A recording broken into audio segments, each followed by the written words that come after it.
Hello guys! Hello! This is for Sagittarius. Okay, Sagittarius, welcome dito sa aking channel, Kapalaran 888. Sorry. Alamin natin, Sagittarius, kung anong messages, vibration, energy, kapalaran para sa inyong lahat. This is for the month of December 2025. So, last month na tayo ng 2025, guys. Ang bilis lang, no? Tingnan natin. Sagittarius. Okay, desert, passage, trust, there's a divine plan. Nakikita ko sa'yo dito, merong sigurong merong Sagittarius na may plano ka. You're planning. Parang nasa Pilipinas ka ba, parang gusto mong itry na magtrabaho sa desierto. Gusto mong pumunta ng Dubai, ng Abu Dhabi, parang ganun. Or gusto mong pumunta ng Arab countries, parang ganun. Sinasabi ng bara sa'yo dito na walang imposible, guys. There's a divine plan. So, trust the divine plan. But, pwede kang pwede kang magbakasyon just to try, diba? Pwede mong i-research kung ano yung pwede mong i-apply na visa papuntang Dubai, or papuntang Abu Dhabi, or Arab countries, Turkey, or kung saan pa man. Pwede mo yun na i-research. And, huwag kang masyadong mag-alala, okay, Sagittarius. So, nakikita ko babaeng Sagittarius to. Pwedeng nasa Pilipinas ka and feeling mo hindi ka na masaya sa Pilipinas. Gusto mong itry yung iba. So, there's a possibilities, okay? Everything happens for a reason. Pero, tayo din mismo, pwede tayong gumawa ng rason para magbago yung buhay natin. Okay?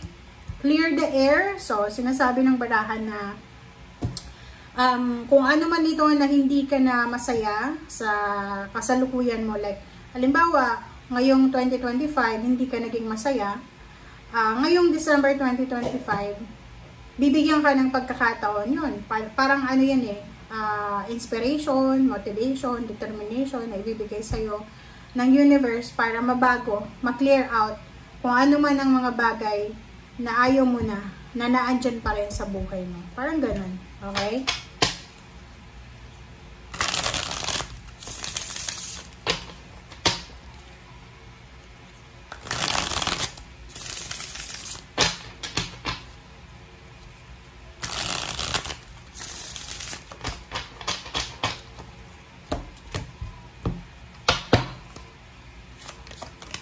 Okay, Ace of Wands.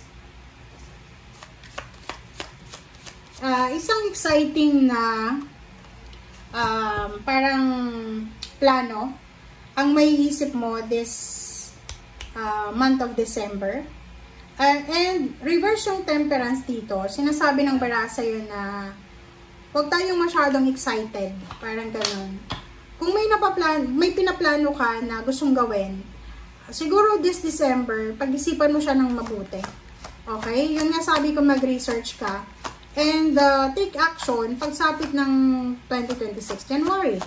Okay? And be patient daw. Kailangan mong maging mapasensya sa kung ano man to na excited ka. Okay? For the moment, wala pang nangyayari. Like, for example, wala kang pang pera ngayon na pang proseso ng papeles mo.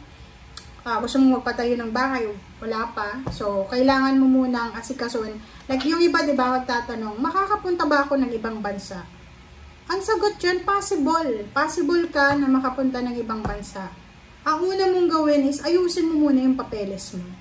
Kasi once na nakapag-ayos ka na ng papeles, mali kasi yung kinalakihan natin na sinasabi na, yung swerte lang yung makakapunta ng ibang bansa. No, lahat tayo, possible tayo makapunta ng ibang bansa.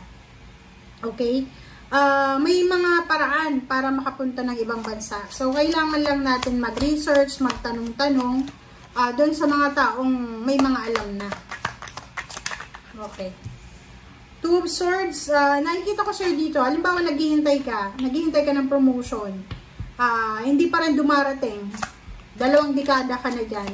Sinasabi ng bara sa'yo na medyo nagdadalawang isip ka na kung itutuloy mo pa ba or hindi yung trabahong yan. So, sabi ng bara sa'yo, pag-isipan mo mabuti. Okay? Ten of Pentacles, Two of Wands, and reverse Knight of Pentacles. O, diba?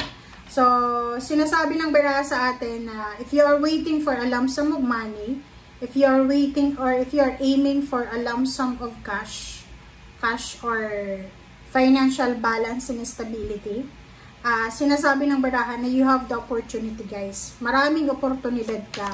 Okay, Sagittarius. So, wag mong ililimit yung sarili mo, ha. Yung iba parang sasabihin, ako, swertehan lang yan, papunta ng, possible ka makapunta ng ibang bansa. Pwede kang ma-promote kung pagbubutihin mo yung trabaho mo. 'Di ba? Yung iba sasabihin, gusto kong magkaroon ng tindahan, pero wala akong pera eh. May mga paraan para makapagsimula ka. Magsimula ka muna sa maliit. Palakihin mo, parang ganun. Okay, Knight of Swords and diba? So, this December, sinasabi ng barahan na slow down lang tayo. Huwag tayong masyadong hard sa sarili natin. Kasi, kailangan natin mag-enjoy. Enjoy natin yung Christmas and New Year. Diba? May mga party, may mga reunion, may kainan. Yun yung kailangan natin bigyan ng pansin ngayon. Huwag masyadong focus tayo sa kung ano man ang wala sa atin sa ngayon. Mag-focus kapag dating na ng January. Okay? Kaya nga, diba, nasa Bible yan, Ecclesiastes, diba? Yung 3:11 ba yun? Na there's a time for everything. May time para magsaya, may time na malungkot, may time sa lahat. So, this December is time for happiness, time for celebration. So, yun. Time para mag-reflect, magsimba, simbang gabi. Diba? So, yun yung pinaka-importante. Okay. Alright, so Ten of Swords. Nakikita ko sir dito na may mga Sagittarius na kailangan mong mag-move on sa mga nangyari sa iyo sa past. Diba? Sabi na eh. You need to move on. You need to withdraw yourself from any negative past or any toxic na relationship na bumabalik-balik pa rin sa'yo. And mag-focus ka daw sa pera. Ibig sabihin yan, huwag mong sasayangin yung energy mo, yung oras mo. Simula ngayong 2026, kailangan mong ma-realize, diba? Kailangan mong ma-realize na huwag mong sasayangin yung oras mo, yung energy mo. Kasi minsan, diba, may mga tao na because of jealousy, mga selosan sa mag-asawa, hindi nakukuha yung opportunity kasi tamang hinala, ganyan, ganito. Ayaw payagan yung karelasyon, ganyan. So, sabi ng Barasio dito na oras na para i-let go mo yung mga old mindsets, old belief mo na yan kasi outdated na yan. Okay? Thank you guys for watching. Bye!